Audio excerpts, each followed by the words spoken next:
नमस्कार, उत्तराखंड की खबरों के साथ मैं हूं मनोज मानस। खबरों का रुख करेंगे उससे पहले आपको दिखाएंगे इस वक्त की अहम सुर्खियां।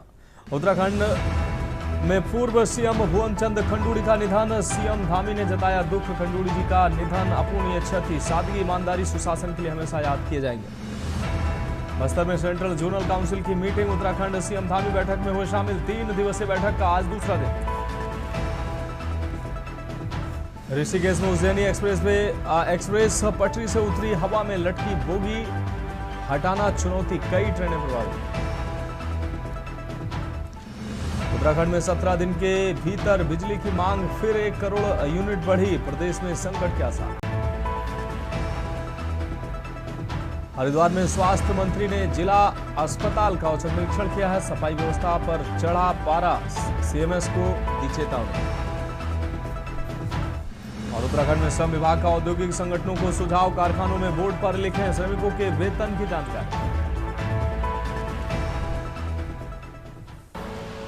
आप देख रहे हैं के न्यूज, खबरों का सारथी। और अब खबरें विस्तार से। हम खबर से बुलेटिन की शुरुआत करेंगे। खबर देहरादून से है, जहां उत्तराखंड के पूर्व मुख्यमंत्री भुवन चंद्र खंडूड़ी का लंबी बीमारी के बाद निधन हो गया। बताया जा रहा है कि उन्होंने सुबह करीब 11 बजे अंतिम सांस ली है। उनके निधन की खबर से उत्तराखंड सहित देश की राजनीति में शोक की लहर दौड़ गई। मुख्यमंत्री पुष्कर सिंह धामी समेत भाजपा के कई वरिष्ठ नेताओं ने उन्हें पूर्वक श्रद्धांजलि दी है। नेताओं ने कहा कि भुवन चंद्र खंडूड़ी ने उत्तराखंड के विकास और स्वच्छ राजनीति को नई दिशा दी। वे अपनी ईमानदार छवि, अनुशासन और विकास कार्यों के लिए हमेशा याद किए जाएंगे।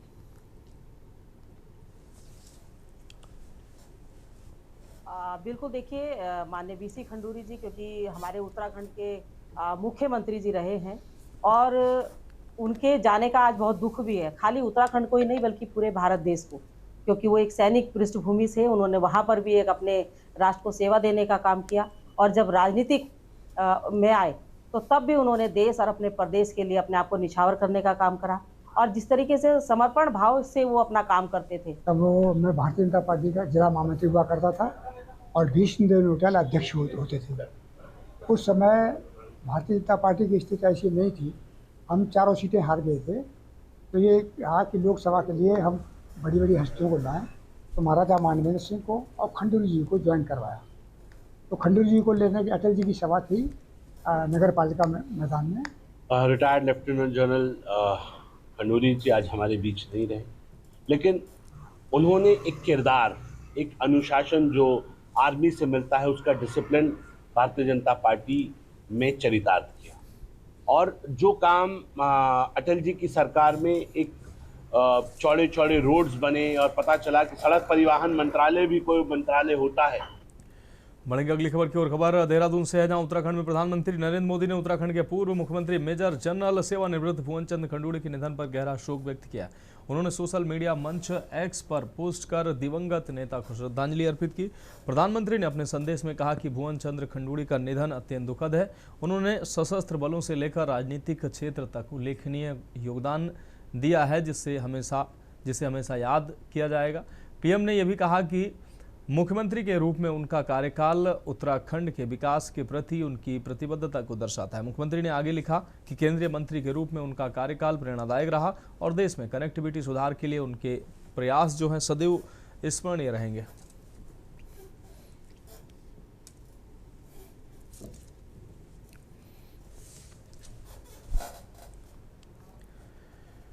बढ़ेंगे अगली खबर की ओर। देहरादून में पूर्व मुख्यमंत्री एवं पूर्व केंद्रीय परिवहन मंत्री मेजर जनरल सेवानिवृत्त भुवन चंद खंडूड़ी का आकस्मिक निधन हो गया। उनके निधन की सूचना से पूरे प्रदेश में शोक की लहर दौड़ गई है। जानकारी के अनुसार उनका पार्थिव शरीर उनके आवास पर पहुंचाया गया, जहां श्रद्धांजलि देने के लिए लोगों की भीड़ उमड़ पड़ी। विभिन्न राजनीतिक दलों के नेता लगातार उनके आवास पहुंचकर उन्हें श्रद्धांजलि अर्पित कर रहे हैं। इस दौरान कई कैबिनेट मंत्री भी उनके आवास पर पहुंचे और दिवंगत नेता को नमन किया। प्रशासन और सुरक्षा व्यवस्था के बीच अंतिम दर्शन के लिए लोगों का आना जारी रहा।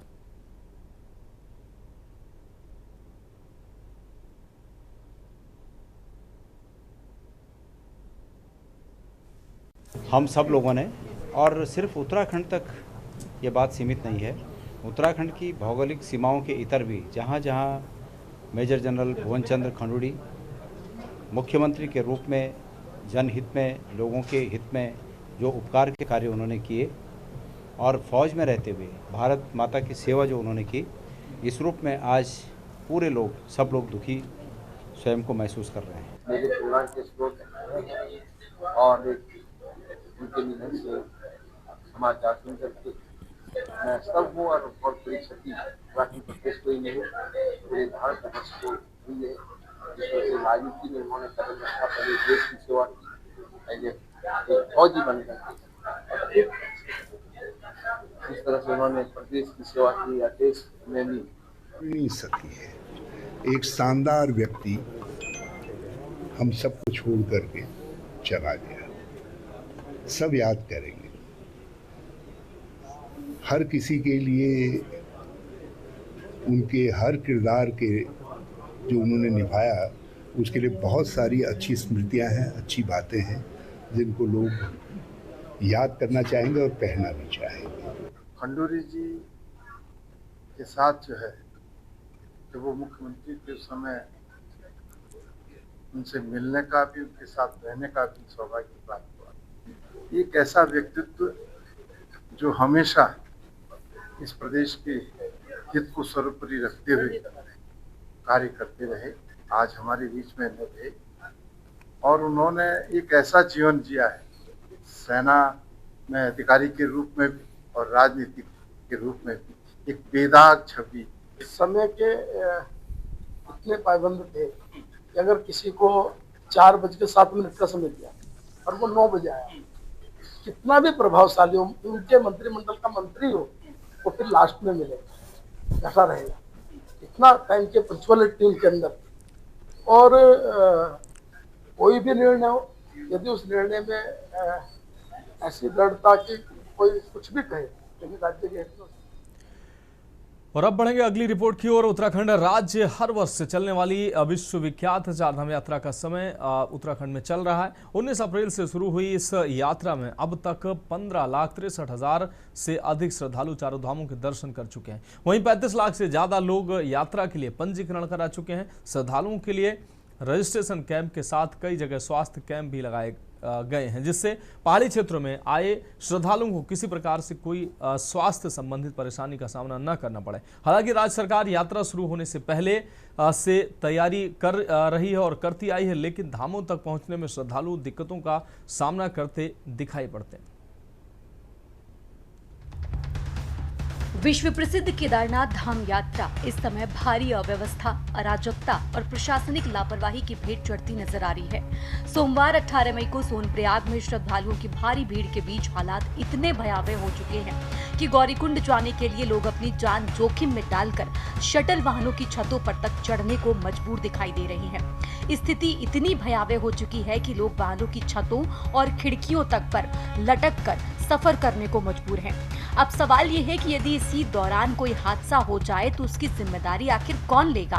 गौरतलब है कि एक दिन पहले ही गढ़वाल परिक्षेत्र के आईजी राजीव स्वरूप ने सोनप्रयाग पहुंचकर यात्रा व्यवस्थाओं का निरीक्षण किया था और व्यवस्थाओं पर संतोष जताया था, लेकिन महज 24 घंटे बाद सामने आई तस्वीरों ने प्रशासनिक दावों की पूरी सच्चाई उजागर कर दी। इस पूरे मामले पर जिम्मेदार विभाग एक दूसरे पर जिम्मेदारी डालते नजर आ रहे हैं।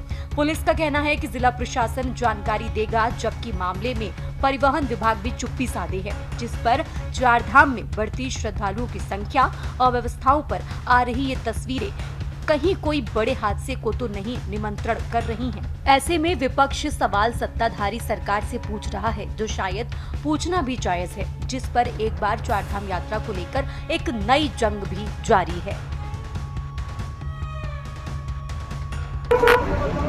यहाँ का तो कोई माल मल जाना, 3-4 दिन हो गए यहाँ खड़े, ना खाना मिल गया ना कुछ मिल गया। पुलिस वाले चलाने लगता है, बैठा लग माफ 3-4 दिन हो गए। गौरीकुंड का माल तो कभी भर के बदले कारना भाई, पुलिस वाले बहुत परेशान कर रहा है। गाड़ी टाइम से उतर रही नहीं है, पहले लेबर थी, अब तो लेबर भी नहीं है।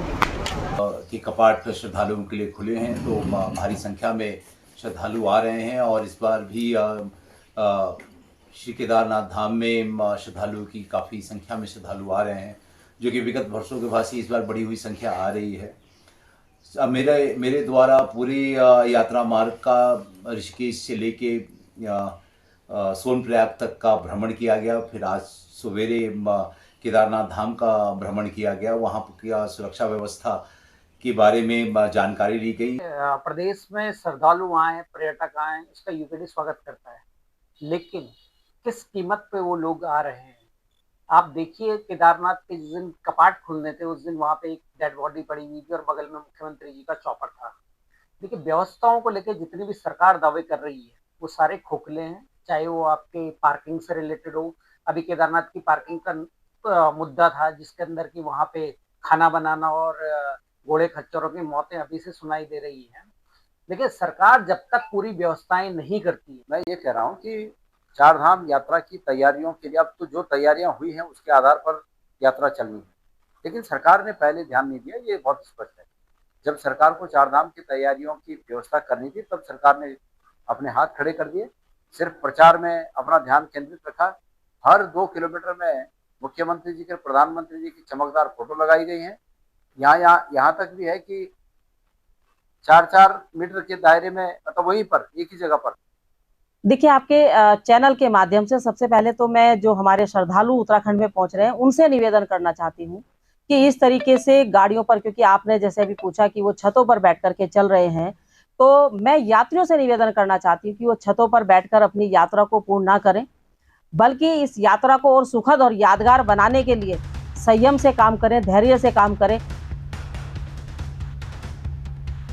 आपको बता दें कि भगवान शिव के दिव्य धाम केदारनाथ में इन दिनों भक्ति अपने चरम पर है। देश विदेश से उमड़ रही श्रद्धालुओं की अभूतपूर्व भीड़ ने पूरे क्षेत्र को शिवमय बना दिया है। हर रोज हर हर महादेव के गूंजते जयघोष आस्था की गहराई और श्रद्धा की तीव्रता को महसूस करा रही हैं। सोनप्रयाग से ही श्रद्धालुओं की कठिन परीक्षा शुरू हो जाती है। यहाँ तड़के सुबह 3 बजे से ही भक्त लंबी कतारों में लगकर बाबा केदार के दर्शनों के लिए रवाना हो जाते हैं। हालात ऐसे हैं कि कतारें 6 से 7 किलोमीटर तक फैल चुकी हैं, लेकिन श्रद्धालुओं के उत्साह और विश्वास में कोई कमी भी नहीं दिख रही, जो तस्वीरें इस बात को बयां भी करती दिखाई दे रही हैं। ऐसे में धामी सरकार और सिस्टम की पूरी जिम्मेदारी व्यवस्थाओं को लेकर बनती भी है, जिसको दुरुस्त करना बेहद जरूरी भी होगा। अन्यथा कोई बड़ा हादसा या फिर देवभूमि में लाखों की संख्या में आने वाले श्रद्धालु अपने घर व प्रदेश में पहुंचकर उत्तराखंड प्रदेश के प्रति गलत संदेश लेकर ना चले जाएं। Uttarakhand desk report. अब बात अगली खबर की करेंगे। चमोली जिले के चमोली में राजकीय शिक्षक संघ उत्तराखंड की जनपद शाखा द्वारा शैक्षिक उन्नयन गोष्ठी एवं सेवानिवृत्त शिक्षकों का सम्मान समारोह आयोजित किया गया। ये कार्यक्रम गौचर स्थित जिला शिक्षा एवं प्रशिक्षण संस्थान सभागार में संपन्न हुआ। कार्यक्रम का उद्घाटन बद्रीनाथ विधायक लखपत बटोला ने दीप प्रज्वलित कर किया। इस अवसर पर कर्णप्रयाग नगर पालिका अध्यक्ष गणेश शाह, मुख्य शिक्षा अधिकारी चमोली आकाश सारस्वत और खंड शिक्षा अधिकारी विनोद सिंह मटूडा सहित कई शिक्षक उपस्थित रहे। कार्यक्रम में वर्तमान में सार्वजनिक सरकारी शिक्षा प्रणाली की चुनौतियों और समाधान विषय पर चर्चा की गई। साथ ही सेवानिवृत्त शिक्षकों को उनके शैक्षिक योगदान के लिए सम्मानित किया गया।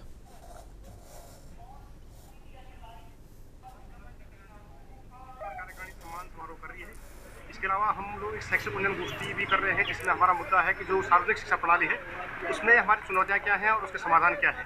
तो हमारे यहाँ पे कुल 38 लोग रिटायर हुए हैं, तो उन सभी को हमने आमंत्रित किया है और जनपद कार्यकारिणी, ब्लॉक कार्यकारिणी और जो हमारे विद्यालय शाखा है वो सभी इसमें शामिल हैं और हम अपने शिक्षक साथियों का यहाँ पे सम्मान समारोह कर रहे हैं। हम शिक्षक संगठनों के द्वारा अपने विभाग के सेवानिवृत्त जितने भी शिक्षक हैं उनका सम्मान किया जा रहा है और एक लंबे समय तक यदि कोई शिक्षक 30-35 साल नौकरी करके रिटायरमेंट आता और उसके परिवार के साथ द्वारा उनका सम्मान किया जाता तो अच्छा लगता है। मैं उनको बहुत बधाई शुभकामनाएं देना चाहता हूँ।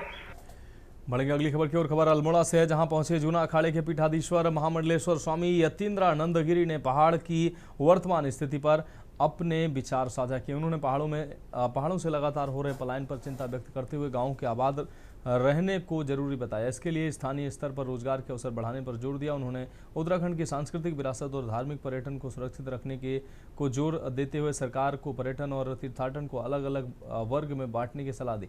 उन्होंने कहा कि राज्य को जागृत देवताओं की वजह से देवभूमि कहा जाता है, इसलिए तीर्थ स्थलों की पवित्रता बनाए रखना सभी का दायित्व बनता है। पहाड़ के प्राकृतिक संतुलन को बनाए रखने के लिए वन और जल स्रोतों की सुरक्षा को ठोस कदम उठाए जाने चाहिए। देखिए, तो हमने भारत सरकार से भी और विशेषकर हम अपने उत्तराखंड के जो बड़े ही लोकप्रिय मुख्यमंत्री हैं उनसे भी मांग करते हैं कि कम से कम उत्तराखंड में तीर्थाटन और पर्यटन ये दो अलग अलग विभाग बनने चाहिए। उत्तराखंड देवभूमि है, पवित्र भूमि है, जागृत देवताओं का यहाँ स्थान है।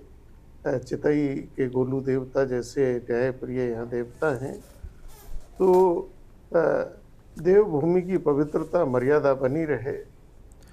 फिलहाल खबरों में वक्त एक अहम ब्रेक का, जल्द हाजिर होंगे। ब्रेक के बाद उत्तराखंड की खबरों में एक बार फिर से आपका स्वागत है। अगली खबर हल्द्वानी से है, जहां के रजपुरा क्षेत्र में कथित रूप से नशे और अवैध सट्टे के कारोबार को लेकर स्थानीय लोगों और समाज सेवियों का गुस्सा फूट पड़ा। इस मामले में समाज सेवी हेमंत साहू अपने समर्थकों के साथ कोतवाली पहुंचे और धरना प्रदर्शन कर पुलिस प्रशासन के खिलाफ नाराजगी जताई।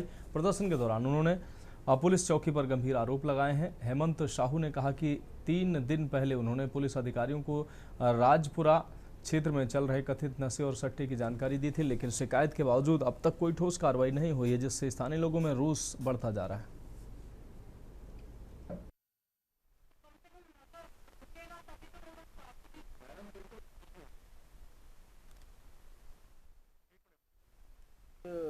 सम्मानित व्यक्तियों द्वारा जो है एक आवेदन दिया गया है, एक जो है ज्ञापन दिया गया है, जिसमें उन्होंने राजपुरा क्षेत्र में जो नशे और जुए इत्यादि के कारोबार की बढ़ती हुई प्रवृत्ति और पुलिस द्वारा ठोस कार्रवाई न किए जाने संबंधी आरोप उसमें लगाए हैं। तो ये प्रकरण हमारे संज्ञान में है। ऑलरेडी हम लोगों ने वहाँ पे इंडिपेंडेंट टीम्स भी डिप्लॉय की हैं और हम लोग उसमें काम कर रहे हैं, और जो अभ्यस्त अपराधी हैं वहाँ के, उनके खिलाफ कड़ी निरोधात्मक कार्रवाई की भी हम लोग प्लानिंग कर रहे हैं और इसमें शीघ्र जो है हम लोग इसमें रिजल्ट आएगा। राजपुरा क्षेत्र में अवैध नशे का कारोबार, सट्टे का कारोबार चरम सीमा पर पहुंच गया है। पूर्व में भी हमने 3 दिन पहले यहाँ पर मांग की थी कि जो नशे के सौदागर हैं उनके खिलाफ कड़ी से कड़ी कार्रवाई की जाए, लेकिन पुलिस हाथ पर हाथ धरे बैठी हुई है और उल्टा स्वागत करा रही है। जो अवैध कारोबार करने वाले लोग स्वागत कर रहे हैं, चौकी इंचार्ज का स्वागत कर रहे हैं, पुलिस के स्थानीय पुलिस का स्वागत कर रहे हैं। जनता परेशान है नशे के कारोबार से, युवाओं का भविष्य खतरे में है। क्षेत्र में और टनकपुर रोड से लगा के राजपुरा दोनों वार्डों में जो है नशा का कारोबार बड़ी मात्रा में पनप रहा है। और इस संबंध में ही हम आज एसपी सिटी साहब से मिलने आए थे, अपनी व्यथा उनको सुनाई है। सब लोगों ने अपने अपने तरीके से उनको समझाने का प्रयास किया है। अगर इसमें ये भी बताया उनको, अगर इसमें तत्काल कार्रवाई नहीं हुई तो हम इस आंदोलन को आगे चलाएंगे और आंदोलन की रूपरेखा भी तैयार की जा रही है। बढ़ेंगे अगली खबर की ओर। अल्मोड़ा जिले के अल्मोड़ा में भारतीय जनता पार्टी का 2 दिवसीय प्रशिक्षण वर्ग पंडित दीनदयाल उपाध्याय प्रशिक्षण महाअभियान के तहत शुरू हुआ है। कार्यक्रम का शुभारंभ दर्जा प्राप्त राज्य मंत्री व प्रशिक्षण वर्ग प्रभारी सुरेश भट्ट और भाजपा प्रदेश महामंत्री एवं मुख्य वक्ता कुंदन परिहार ने संयुक्त रूप से दीप प्रज्वलित कर किया। इस प्रशिक्षण में जिला, ब्लॉक और मंडल स्तर के पदाधिकारी शामिल हुए हैं। कार्यकर्ताओं को संगठन की कार्यपद्धति, बूथ सशक्तिकरण, राष्ट्रीय और जनसेवा से जुड़े विषयों पर प्रशिक्षण दिया गया।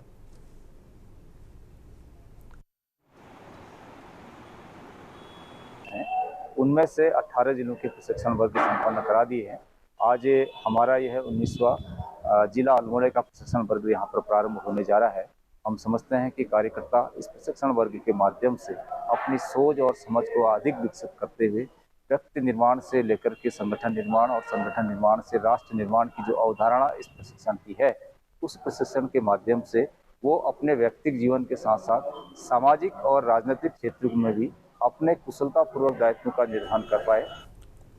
लक्सर के लक्सर क्षेत्र के एक निजी होटल में पत्नी को प्रेमी के साथ देखे जाने पर पति का गुस्सा भड़क गया। सूचना मिलने पर पति अपने परिजनों के साथ मौके पर पहुंचा, जहां होटल में हंगामा हो गया। बताया जा रहा है कि पति को पत्नी के एक युवक के साथ होटल में मौजूद होने की जानकारी मिली थी। जब वह परिजनों के साथ वहां पहुंचा तो पकड़े जाने के डर से युवक होटल की छत से कूदकर भागने लगा, लेकिन कुछ ही दूरी पर लोगों ने उसे पकड़ लिया। इसके बाद पति और परिजनों ने युवक की पिटाई कर दी। सूचना पर पहुंची पुलिस ने मौके से युवक को हिरासत में लिया और स्थिति को नियंत्रित में किया। पुलिस के अनुसार मामले की जांच की जा रही है और दोनों पक्षों से पूछताछ की जा रही है। तहरीर मिलने पर आगे की कार्रवाई की जाएगी।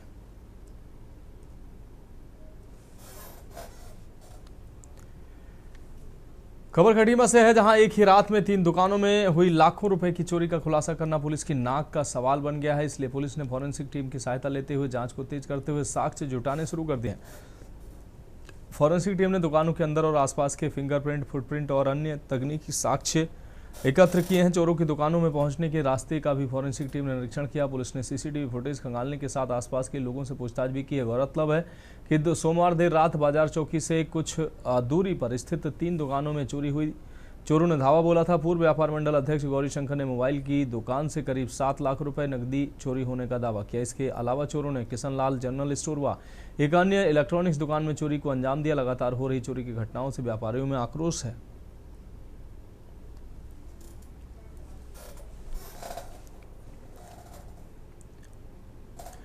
और अगली खबर का रुख करेंगे लक्सर से। अगली अहम खबर है, जहां आयोजित तहसील दिवस में एसडीएम अनिल शुक्ला ने फरियादियों की समस्याएं सुनी। इस दौरान कुल 37 शिकायतें दर्ज की गई हैं, जिनमें से 9 का मौके पर निस्तारण कर दिया गया। एसडीएम ने बताया कि अधिकांश शिकायतें भूमि पैमाइश, गैस एजेंसी द्वारा घरेलू गैस वितरण में गड़बड़ी, वन विभाग, पुलिस और गन्ना समिति से किसानों को यूरिया खाद न मिलने से संबंधित है। उन्होंने बताया कि शेष शिकायतों को संबंधित विभागों को समयबद्ध कार्रवाई के लिए भेज दिया गया है।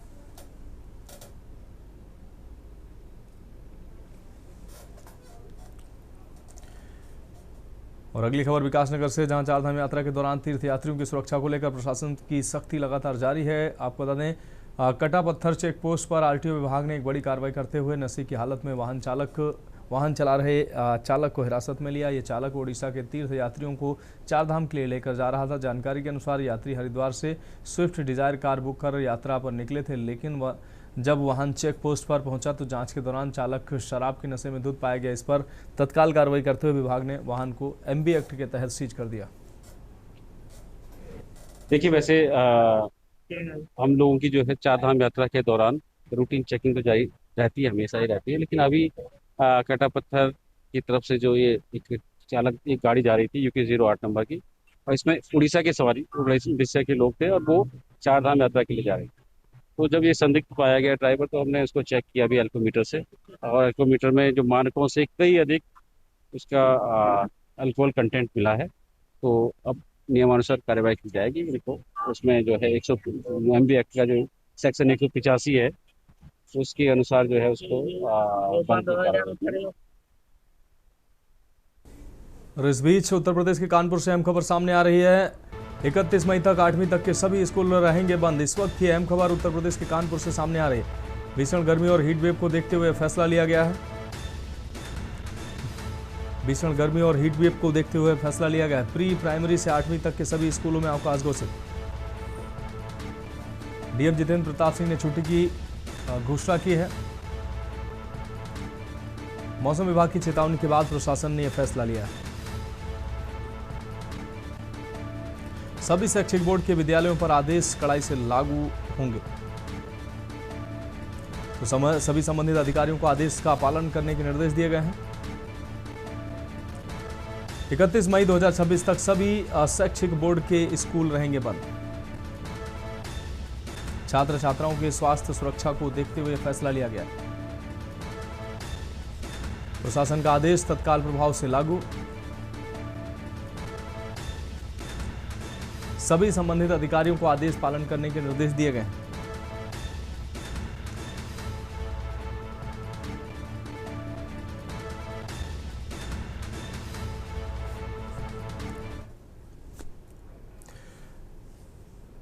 तो फिलहाल उत्तराखंड की खबरों में इतना ही। मुझे दीजिए इजाजत और आगे आप देखिए के न्यूज इंडिया का विशेष कार्यक्रम मंथन हमारे प्रधान संपादक दुर्गेन्द्र चौहान जी के साथ।